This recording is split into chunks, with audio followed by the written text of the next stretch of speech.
காலைல சொன்னேன் இல்லை கத்திரிக்காய் பொரியல் 10 விதமாக பண்ணுறேன்ட்டு.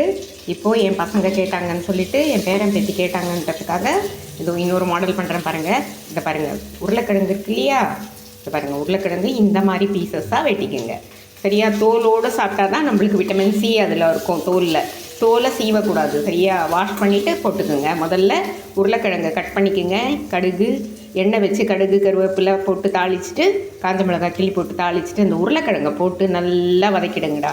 நல்லா அது ரெட்டிஷ் ஆகிற வரைக்கும் வதக்கிட்டு, முக்கால் பாகம் எல்லாம் கிடையாது, பாதி வதக்கினா போதும். அது வதக்கின பிறகு கத்திரிக்காவை வந்து இந்த மாதிரி நீட்டு வாக்கில் 4 நீட்டு வாக்கில் கட் பண்ணிக்கோங்க. தெரியுதா கத்திரிக்காய்? ஓகேவா, இது 4 வாக்கில் நீட்டாக வாக்கில் கட் பண்ணிக்கிட்டு நம்ம அதே மாதிரி இது பாருங்கள் எண்ணெயில் நல்லா இது ரெட்டிஷாக வதக்கணும்.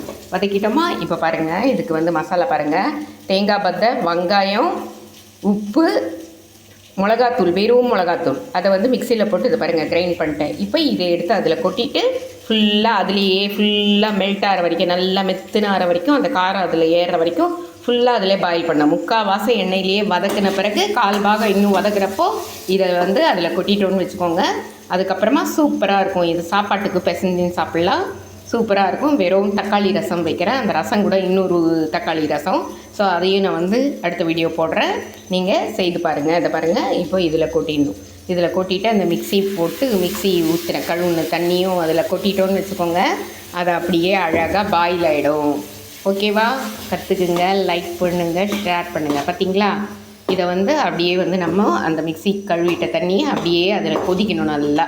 அந்த இன்னும் கொஞ்சம் இருக்கிறத அதில் வெந்துடும். ஓகே, லைக் பண்ணுங்கள், ஷேர் பண்ணுங்கள், கற்றுக்குங்க.